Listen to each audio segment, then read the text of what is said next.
오늘 하나님께서 저와 여러분에게 주시는 말씀은 여호수아 6장 1절에서 5절 말씀이 되겠습니다. 여호수아 6장 1절에서 5절 말씀, 구약 326쪽에 위치하고 있습니다. 찾으신 후 저와 여러분이 교독하신 후 마지막 절은 합독하시겠습니다. 이스라엘 자손들로 말미암아 여리고는 굳게 닫혔고 출입하는 자가 없더라. 여호와께서 여호수아에게 이르시되 보라, 내가 여리고와 그 왕과 용사들을 내 손에 넘겨주었으니 너희 모든 군사는 그 성을 둘러 성 주위를 매일 한 번씩 돌되 엿새 동안을 그리하라. 제사장 일곱 양각 나팔을 잡고 언약궤 앞에서 나아갈 것이요 일곱째 날에는 그 성을 7번 돌며 그 제사장들은 나팔을 불 것이며 제사장들이 양각 나팔을 길게 불어 그 나팔 소리가 너희에게 들릴 때에는 백성은 다 큰 소리로 외쳐 부를 것이라. 그리하면 그 성벽이 무너져 내리니 백성은 각기 앞으로 올라갈지니라 하시매. 아멘. 어떤 사람은 병거를, 어떤 사람은 말을 의지하나 우리는 여호와 우리 하나님의 이름을 자랑하리로다. 아멘. 이 시간 시편 20편 7절의 말씀으로 사랑하는 시냇가 푸른나무교회 모든 성도님들을 주님의 이름으로 축복합니다.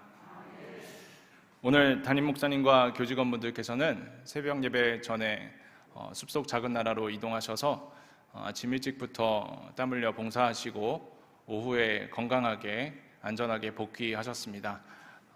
위에서 담임 목사님과 사모님 그리고 교직원분들의 건강을 위해서 함께 기도해 주시고 또 특별히 숲속 작은 나라 공동체를 위해서도 기도해 주시기 바랍니다. 또 저희도 또 연로하신 성도님들, 우리 모든 성도님들의 건강, 이 무더운 날의 건강을 위해서 함께 중보하도록 하겠습니다.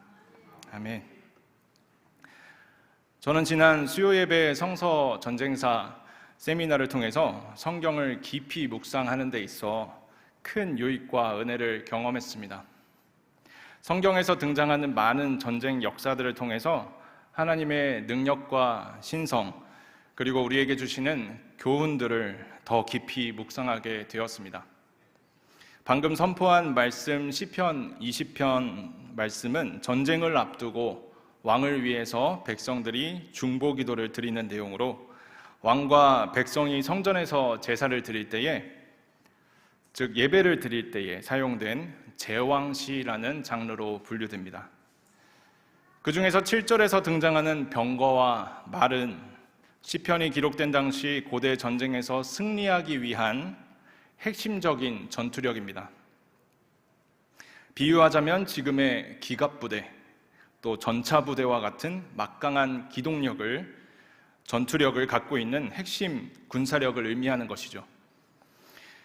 예를 들어서 러시아가 우크라이나를 막강한 화력과 군사적 자원, 첨단 장비와 또 많은 군사를 동원해서 우크라이나의 수도를 함락하려고 했지만 아시는 바와 같이 실패했습니다. 이와 반대로 작년에는 아프가니스탄이 탈레반을 대항할 때에 미군에서 지원받은 최첨단 장비와 화력, 이러한 것들은 탈레반과 비교할 수조차 없이 막강했지만 탈레반에게 결국 패배를 당했습니다. 이처럼 세상에 속한 자들은 전쟁에 있어서 말과 병거를 의지하지만 그것으로는 결코 승리를 보장받지 못합니다. 시편 기자는 이렇게 고백합니다. 우리는 여호와 우리 하나님의 이름을 자랑하리로다. 아멘. 오직 여호와 하나님의 이름에 능력이 있습니다. 할렐루야. 모든 세상의 방법과 능력을 초월하시는 여호와 하나님께서 모든 전쟁을 다스리시며 승패를 주관하시기 때문입니다. 저는 이 무더운 여름날에 우리 모두가 여호와 우리 하나님의 이름만 자랑하며 시원한 승리를 맛보는 이 여름이 되시기를 주님의 이름으로 축복합니다. 호국보훈의 달을 지나며 6월 25일을 앞두고 있습니다. 72년 전 6월 25일 새벽 4시 북한의 기습 남침으로 우리나라는 큰 아픔을 겪었습니다. 전쟁이 일어난 당시 우리나라의 모습은 비참했습니다. 북한의 김일성과 북한군 뒤에는 소련과 중공군이 있었고 막강한 화력이 있었지만 우리나라는 총과 수류탄 하나 제대로 갖추지 못한 형편에서 큰 혼란을 겪었습니다. 패잔병 8,000명으로 간신히 한강 전선을 구축했지만 미국 정보부는 이 전쟁은 열흘 만에 미군의 승리로 끝난다고 평가했습니다. 순식간에 서울을 잃고 낙동강 이남까지 밀린 우리 국군은 낙동강 전선에서 풍전등화와 같은 절체절명의 순간, 그 꺼져가는 등불과 같았던 그 순간에 바로 그때 하나님의 한 수가 있었습니다. 메가더 장군은 5,000대 1이라는 가능성과 주변의 비난을 감수하고 인천 상륙작전을 성공적으로 지휘했습니다. 그렇게 하나님의 은혜로 우리는 서울을 되찾고 압록강까지 진군할 수 있었습니다. 중공군의 개입으로 후퇴하며 38도선에서 휴전협정을 맺었고 72년이 지난 지금도 여전히 이 전쟁은 끝나지 않고 있습니다. 우리는 전쟁을 기억해야 하며 전쟁에서 우리를 위해 희생한 선조들의 피를 기억해야 합니다. 특별히 한국전쟁에서 하나님의 구원이 없었다면 우리는 아마도 지금 북한 김정은의 독재 정권 하에 지옥 같은 삶을 살아가야 했을 것입니다. 우리나라는 72년 전 국가의 존립이 달린 절체절명의 위기에서 하나님의 놀라운 구원을 경험했습니다. 모든 전쟁을 주관하시는 주님께서 우리를 구원하신 것입니다. 오늘 저와 여러분이 함께 나눌 말씀은 바로 72년 전에 우리나라처럼 작고 연약했던 이스라엘 민족에 대한 이야기입니다. 그리고 전쟁과 위기 가운데 구원의 역사를 베푸신 하나님의 이야기입니다.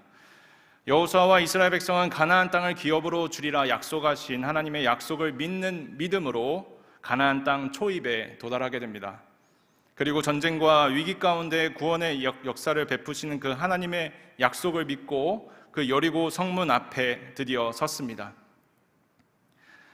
이 여리고 성은 난공불락의 성으로 둘레 900m의 두 겹의 성벽으로 된 철옹성 그 자체였습니다. 그런데 이스라엘, 그들은 어떤 민족이었습니까? 물론 하나님의 특별한 구원과 기적을 경험했지만 현실적으로 그들의 모습을 보면 이집트라는 나라에서 400년간 노예로 살다가 한순간에 광야 난민이 되어 떠돌아다니는 40년 동안 광야에서 캠핑족으로 살아가는 나그네 유목민들이었습니다. 가나안 정탐꾼 10명이 그렇게 말했던 것처럼 가나안 사람들 앞에서 이스라엘 백성은 마치 메뚜기처럼 보일 뿐이었습니다. 그들에게는 병거와 말이 없었고 전투 장구류나 무기는 변변치 않았습니다. 여리고성과 가나안 군사들 앞에 이스라엘 군대는 너무나 작고 연약해 보였습니다. 그리고 더군다나 이 여호수아에게는 여리고성을 공략할 마땅한 전략이 없었습니다.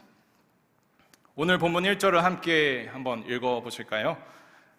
이스라엘 자손들로 말미암아 여리고는 굳게 닫혔고 출입하는 자가 없더라. 사실 가나안 백성들은 여호수아 2장에서 라합이 말했던 것처럼 이스라엘을 구원하시고 인도하신 하나님에 대한 소문을 듣고 겁을 먹은 상태였습니다. 그렇게 하나님께서 함께 하시는 이스라엘이 무서워서 성문을 굳게 닫고 있는 이 여리고, 이것은 여호수아와 이스라엘 백성에게 결코 좋은 소식이 아니었습니다. 왜냐하면 성이 굳게 닫혔다는 것은 이 공성전을 앞두고 전쟁이 매우 난처하고 곤란한 국면으로 접어들었다는 것을 의미하기 때문입니다. 어쨌든 눈앞에 놓인 이 성벽을 뚫고 싸워야 하는데 이 성벽을 뚫어낼 방법이나 뚜렷한 전략이 없는 것입니다. 그렇게 여호수아와 이스라엘 백성은 공성전을 앞두고 있습니다. 성문이 굳게 닫힌 이 곤란한 상황, 전략적으로 매우 불리한 상황에서 이 여리고성을 함락하여 그 땅을 차지하라는 하나님의 명령, 하나님의 이 약속, 이 앞에서 어떻게 반응해야 할지 몰라서 헤매이고 있는 상황입니다. 여러분, 저는 굳게 닫힌 여리고를 생각할 때 떠오른 것이 있습니다. 그것은 바로 사람의 마음입니다. 사람의 마음도 이렇게 굳게 닫혀 있는 경우가 많다는 생각을 하게 됩니다. 특별히 다가오는 주일 새생명 축제를 앞두고 우리 교회는 태신자들을 품고 기도하고 있습니다. 2년 동안 팬데믹이 있었고 마침내 교회 문은 열렸지만 아직도 여전히 마음이 열려있지 않는 사람들의 모습을 보게 됩니다. 저는 그들의 마음이 마치 여리고성처럼 굳게 닫혀있는 것을 느끼는 것입니다. 이처럼 한 번 닫힌 사람의 마음을 열고 그 마음을 얻는 일은 참 어려운 일입니다. 여리고성을 점령한다는 것, 마치 사람의 마음 문을 열고 그 마음에 들어가 복음을 전하고 영적 전투를 하는 이 전투를 연상하게 되는데, 영적인 고지를 점령하는 것이죠. 이 전투는 다름 아닌 죄로 물든 잃어버린 영혼을 구하는 일, 즉 복음 전도입니다. 뿐만 아니라 우리 각 개인의 영성에도 이 원리를 적용해 볼 수 있습니다. 광야를 지나 가나안으로 들어가는 이 초입에서 여리고성 앞에서 서 있는 이 여호수아와 이스라엘 백성은 이 시대를 살아가는 그리스도인들이 광야의 신자에서 제자의 삶으로 넘어가는 그 영적인 도약을 연상해 보게 합니다. 그러면 이와 같은 견고한 진을 어떻게 돌파할 수 있을까요? 이 영적 전쟁에서 어떻게 승리할 수 있을까요? 성문이 굳게 닫힌 이 상황에서 전략적으로 이스라엘 앞에 매우 불리한 이 상황에서 여리고성을 함락하여 그 땅을 차지하라는 중대한 과업이 놓여 있습니다. 흔히 고대 공성전에서 이 성을 공략하는 일반적인 전략은 성을 포위시키고 장기간 복음로를 차단하고 그들을 목마르게 하고 굶주리게 해서 항복을 받아내는 전략을 택합니다. 그런데 그렇게 하려면 막대한 자원과 3배가 넘는 전투력이 있어야 합니다. 이스라엘은 그런 형편이 되지 못했죠. 또 다른 방법은 투석기 또는 공성탑을 만들어서 대항하는 방법입니다. 그 유명한 마사다 전투에서는 우리 존경하는 이도겸 장로님께서 강의해 주신 대로 토산을 쌓아서 성을 함락했습니다. 그런데 하나님은 여호수아에게 이렇게 말씀하십니다. 본문의 2절 말씀을 함께 읽어보겠습니다. 여호와께서 여호수아에게 이르시되 보라 내가 여리고와 그 왕과 용사들을 내 손에 넘겨주었으니. 전력도 현저하게 부족하고 아직 싸울 방법조차 갖고 있지 않은 이 전략 없는 상황에서 하나님께서 여호수아에게 이렇게 말씀하십니다. 내가 여리고와 그 왕과 용사들을 내 손에 붙인다. 쉽게 말해서 승리를 약속하시는 것입니다. 이어서 3절에서 5절을 함께 한번 합독해 보시겠습니다. 너희 모든 군사는 그 성을 둘러 성 주위를 매일 한 번씩 돌되 엿새 동안을 그리하라. 제사장 7은 7 양각 나팔을 잡고 언약궤 앞에서 나아갈 것이요 7째 날에는 그 성을 7번 돌며 그 제사장들은 나팔을 불 것이며 제사장들이 양각 나팔을 길게 불어 그 나팔 소리가 너희에게 들릴 때에는 백성은 다 큰 소리로 외쳐 부를 것이라. 그리하면 그 성벽이 무너져 내리리니 백성은 각기 앞으로 올라갈지니라 하시매. 아멘. 그런데 이게 무슨 말씀이십니까? 공성탑이나 투석기를 만들라고 하지 않으시고 토산을 쌓으라고 말씀하지 않으시고 기습을 가하거나 성문을 부수는 그런 도구를 말씀하시지도 않으셨습니다. 성을 그냥 돌기만 하고 마지막 7째 날 나팔을 불고 함성을 외치라. 그리하면 성벽이 무너져 내리리라. 이렇게 말씀을 하십니다. 그런데 이성적으로 논리적으로 이것이 가능한 작전입니까? 여호수아는 이스라엘의 수장으로서 막중한 책임과 사명의 무게를 감당하는 자리에 있습니다. 공동체를 대표하고 책임지는 리더로서 이런 비상식적인 작전을 사용한다면 조롱과 비난은 둘째치고 실전에서 공동체를 큰 위험에 빠뜨릴 수 있습니다. 왜 하나님은 일반적인 공성 전술이 아니라 이상하고 미련해 보이는 방법을 명령하셨을까요? 하나님의 방법은 너무나 무모해 보이고 미련해 보이기까지 합니다. 그리고 위험해 보입니다. 여리고 공성전을 앞두고 성은 굳게 닫히고 전술 전략이 없는 이 위기의 상황에서 하나님은 비상식적인 말씀을 여호수아에게 말씀하십니다. 그런데 여호수아는 이 말씀 앞에 온전히 순종하는 모습을 보여줍니다. A.W. 토저는 이렇게 말합니다. 위기 상황일수록 하나님의 뜻에 대한 온전한 순종이 절대적으로 필요하다. 여호수아는 바로 이 부분에서 승리했습니다. 어떻게 그는 이런 하나님의 말씀을 듣고 온전히 순종할 수 있었을까요? 이에 대해 여러분과 두 가지 정도를 함께 나누고 싶습니다. 첫 번째는 여호수아가 경험한 하나님의 임재입니다. 오늘 본문의 바로 앞장 5장 13절과 14절을 함께 읽어보시겠습니다. 여호수아가 여리고에 가까이 이르렀을 때에 눈을 들어본즉 한 사람이 칼을 빼어 손에 들고 마주 서 있는지라. 여호수아가 나아가서 그에게 묻되 너는 우리를 위하느냐 우리의 적들을 위하느냐 하니 그가 이르되 아니라 나는 여호와의 군대 대장으로 지금 왔느니라 하는지라. 여호수아가 얼굴을 땅에 대고 엎드려 절하고 그에게 이르되 내 주여 종에게 무슨 말씀을 하시려 하십니까? 아멘. 여호수아는 여리고에 가까이 이르렀을 때에 하나님의 군대 대장을 만납니다. 하나님께서 군대 대장을 보내셔서 여호수아를 만나 주신 것입니다.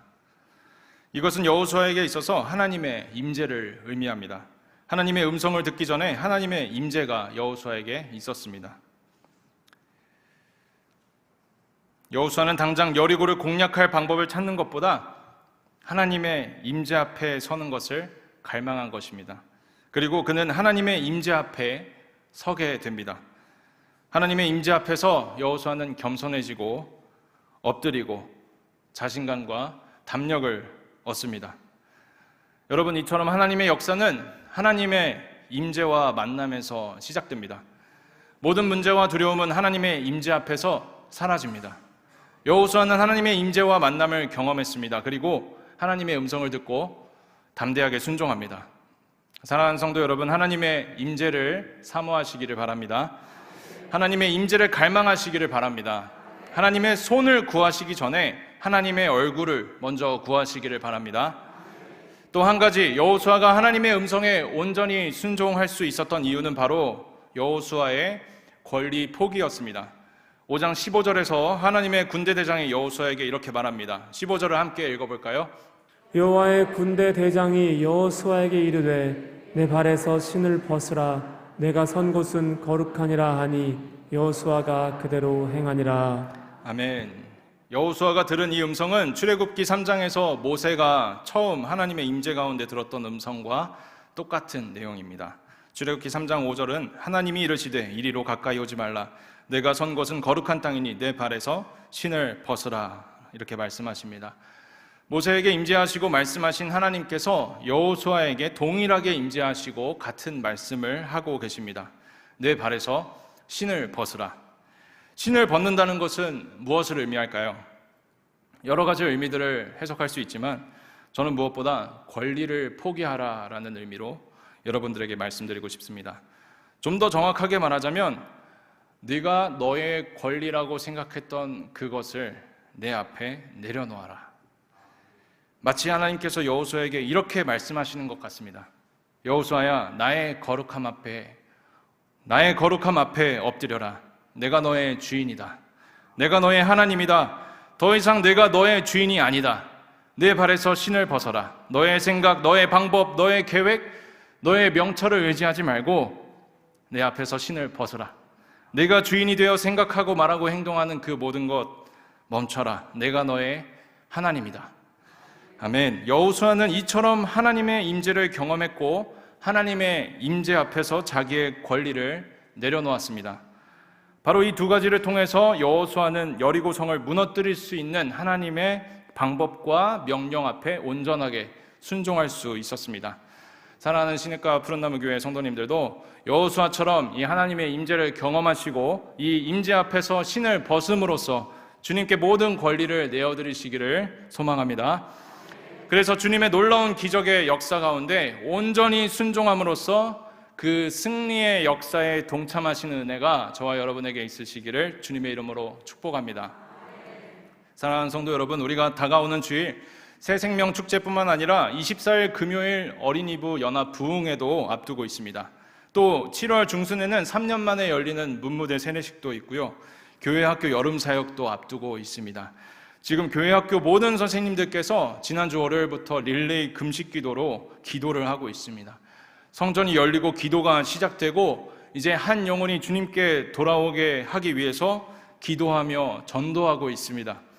이 일이 시작되니 사탄이 가장 먼저 이 일을 방해하며 회방하고 있습니다. 가장 치열한 영적 전쟁이 바로 전도이기 때문입니다.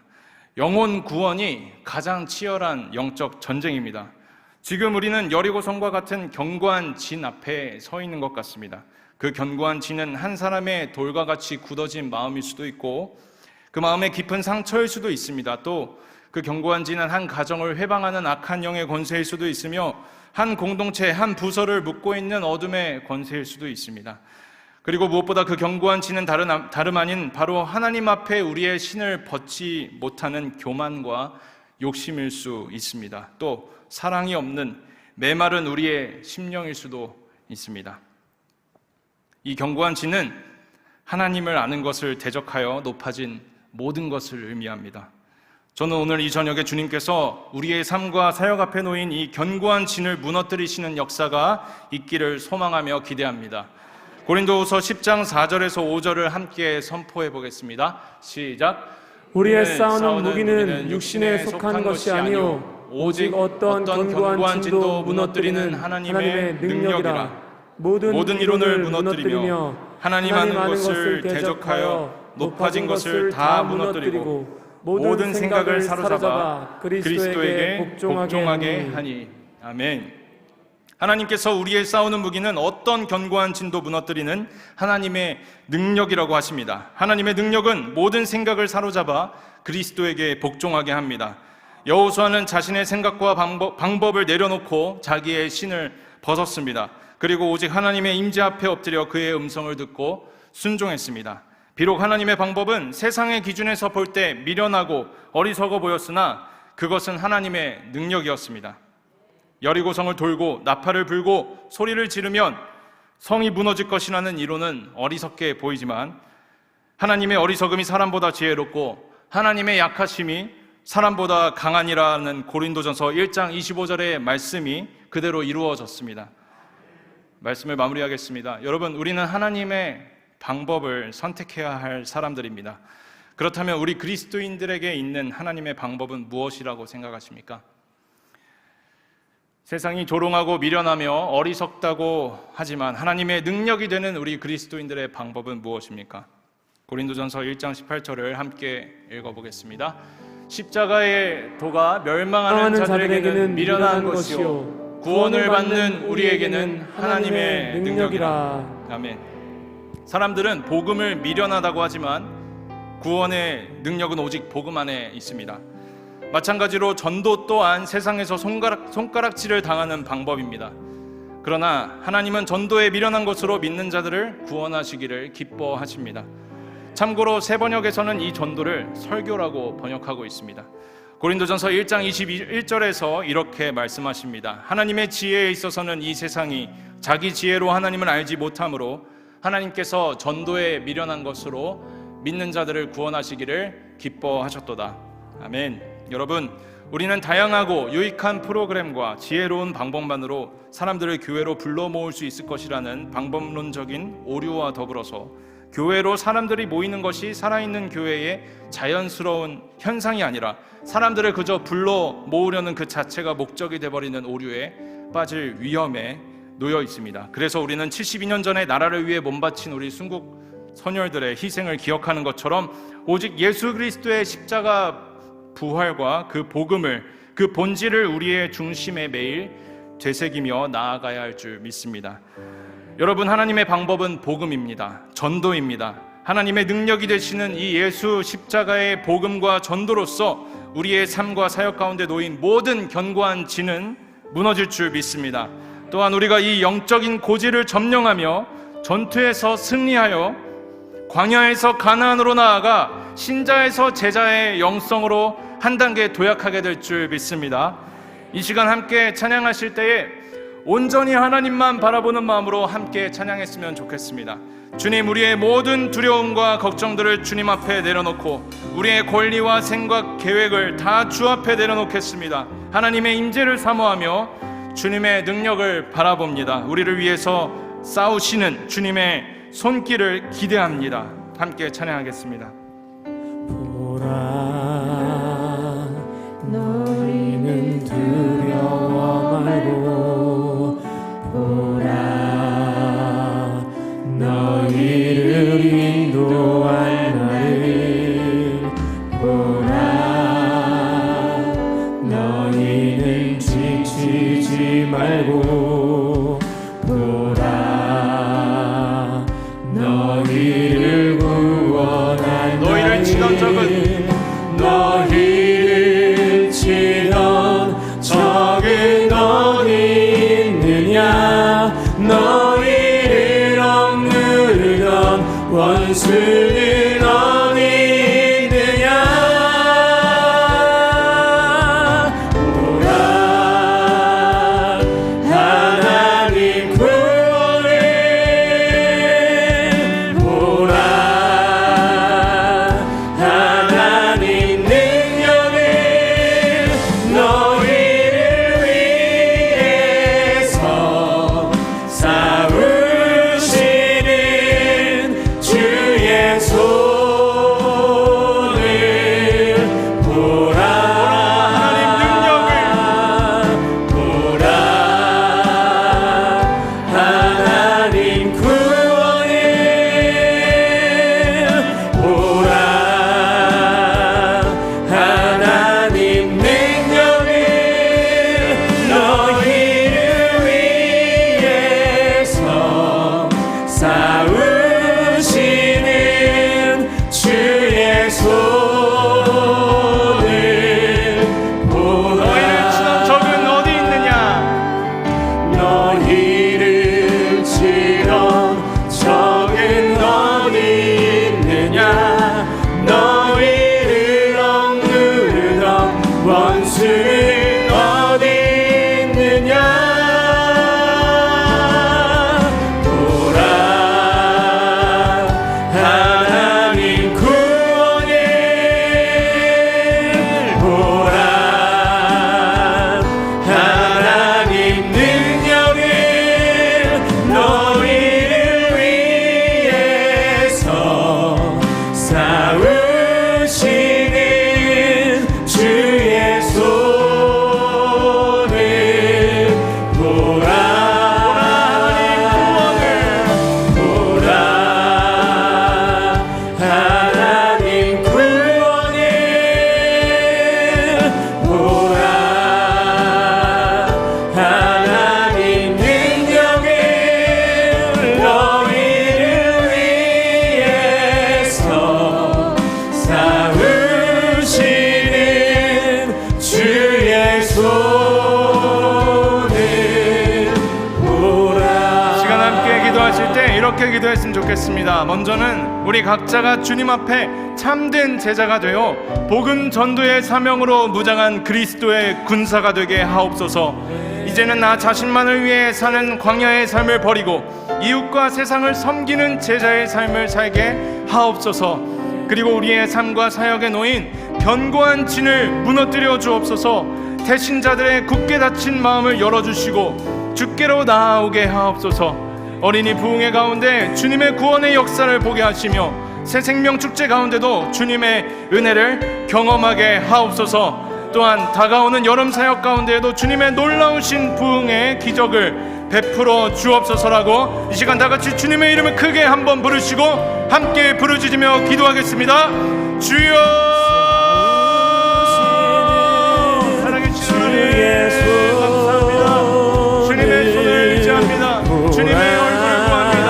주님이 시간 주님의 이름을 의지하며 주님의 이름을 자랑하며 주 앞에 나아가 간구하오니 주님, 우리가 참된 제자가 되어 복음 전도의 사명을 이루는 그리스도의 군사 되게 하옵소서. 우리 자신만을 위해 사는 광야의 삶을 버리게 하시고 이웃과 세상을 섬기는 제자의 삶을 회복하게 하옵소서.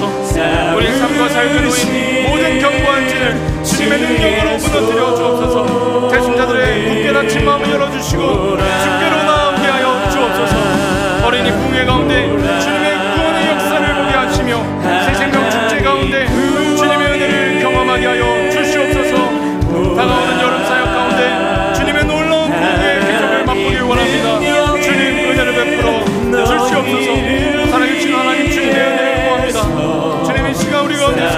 역사하시고 주님 우리 가운데 우리의 부르짖는 이 기도에 주님 신실하게 응답하여 주시옵소서. 걸어가시는 하나님, 주님의 놀라운 사역, 주님의 그 사역에 동참하기 원합니다. 주님 우리를 주의 자녀로 불러주시고 주님의 군사로 불러주셨사오니 주님의 시간에 우리의 기도를 들으시고 응답하셔서 하나님의 놀라운 그 기적의 공의 역사에 우리를 동참하게 하여 주시옵소서. 주님의 은혜를 사모 주님 감사합니다. 주님 감사합니다. 주님 우리 가운데 역사해 주시옵소서.